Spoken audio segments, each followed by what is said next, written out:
सवाल ये है आप तीनों लोगों से कि हज़रत आदम अलैहिस्सलाम को अल्लाह रब्बुल इज़्ज़त ने जब जन्नत से निकाला था तो उनको हिंदुस्तान में भेजा अल्लाह रब्बुल इज़्ज़त ने, जो इस वक्त श्रीलंका है। पहले वो हिंदुस्तान का हिस्सा था।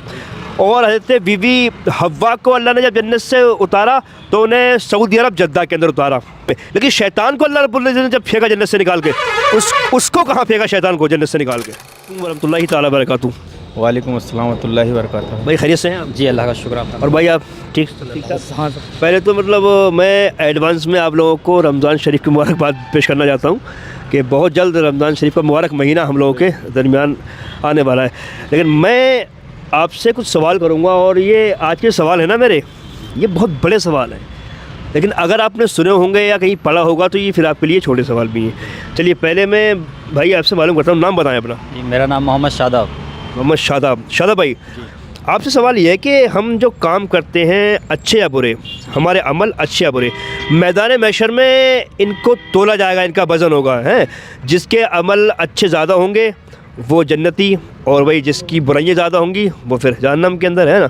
लेकिन ये जो अच्छे और बुरे अमल हैं ये मैदान महशर में आएंगे तो किस तरीके से आएंगे और इनका मामला होगा क्या मैदान महशर में अमल का?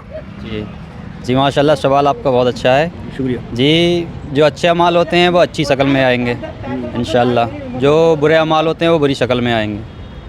देखिए बिल्कुल सही, ये जो हमारे अमाल हैं अच्छे या बुरे, जो अच्छे अमल हैं वो अच्छी शक्ल में आएंगे, जो बुरे अमल हैं वो बुरी शक्ल में आएंगे। तो इससे ये पता चलता है कि भाई हमें अच्छा अमल करना चाहिए ताकि हमें सुकून मिले और हम सब जन्नत के हकदार हो जाएं। अल्लाह रहम फरमाए। चलिए माशाल्लाह भाई आपसे सवाल करते हैं, वो कौन औरतें होंगी जो जहन्नम के अंदर अपने नखूनों से अपने चमड़ी को नोचती होंगी? वो औरतें, मेरा अंदाज़ है और जहाँ तक मैंने सुना है, वो औरतें बेपर्दा कुछ घूमती हैं, बेहयाई होती हैं, बेपर्दगी जो औरतें होती हैं वही औरतें होंगी। जो अपने कपड़ों की, अपने शरीर की नुमाइश करती हैं दूसरों के सामने, श्रृंगार करती हैं दूसरों के लिए, जबकि औरत के लिए श्रृंगार जो है करना शौहर के लिए है, जो दिखाती है, यानी मतलब जो बेपर्दगी इख्तियार करती हैं वो ऐसी औरतें होंगी। जब वो जहन्नम के अंदर जाएंगी तो अपने नखूनों से, इनके नखून अल्लाह रब्बुल इज़्ज़त इतने बड़े कर देगा कि अपनी चमड़ी को वो नोचेंगी, बार बार चमड़ी नोचेंगी, फिर चमड़ी दोबारा से आ जाएगी, तकलीफ उनको होती रहेगी। चलिए अच्छा भाई आप भी आ जाए ज़रा। अच्छा साहब, आपसे हम सवाल करेंगे, रमज़ान शरीफ का महीना करीब में ही है, 2 दिन बाकी हैं। ये जो अलविदा होगा इस बार रमज़ान शरीफ में, ये कौन से दिन होगा? ये अलविदा होगा या मंगल के दिन भी हो सकता है। मंगल के दिन हो सकता है, हो भी सकता है। ध्यान करें आप। ये तो नहीं, सॉरी भूल गया मैं, ये तो लास्ट जुमे को अलविदा हुआ। हाँ, अलविदा का मतलब होता है रमज़ान का विदा होना। जो लास्ट जुमा होता है रमज़ान के मुबारक महीने में, उसी जुमा को क्या है अलविदा बोलते हैं। यानी अब रमज़ान शरीफ का महीना विदा होने वाला है, लास्ट जुमे। हाँ, बस मैंने मतलब ऐसे ही थोड़ा सा घुमाया सवाल को, आपके जहन से निकल गया था लेकिन आपके जहन में आ गया दोबारा से। हाँ, बिस्मिल्लाह शरीफ सुनाओ। बिस्मिल्लाह।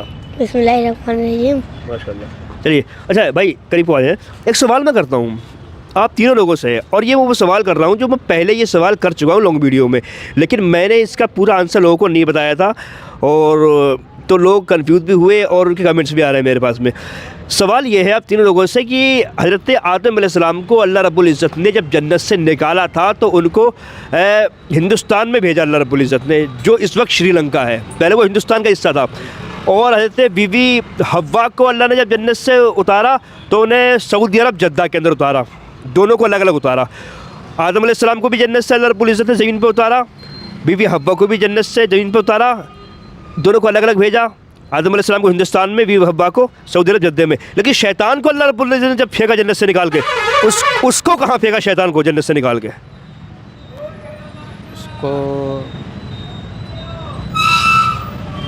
उसको तो ऐसे ही छोड़ दिया ना, उसको तो गलत जगह ही, उसको तो गलत जगह ही छोड़ा ना उसको।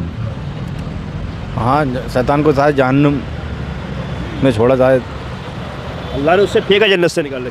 किस जगह फेंका? ज़मीन पर। उससे जन्नत से निकाल के बाहर फेंका, उसको बाहर फेंक दिया जन्नत से निकाल के। मतलब गुजरात। गुजरात। आप क्या कहेंगे? मुझे इस बारे में पता नहीं है, जो शहर में हो आपके? जब मुझे याद ही नहीं है मैं कैसे बता। जी पाकिस्तान।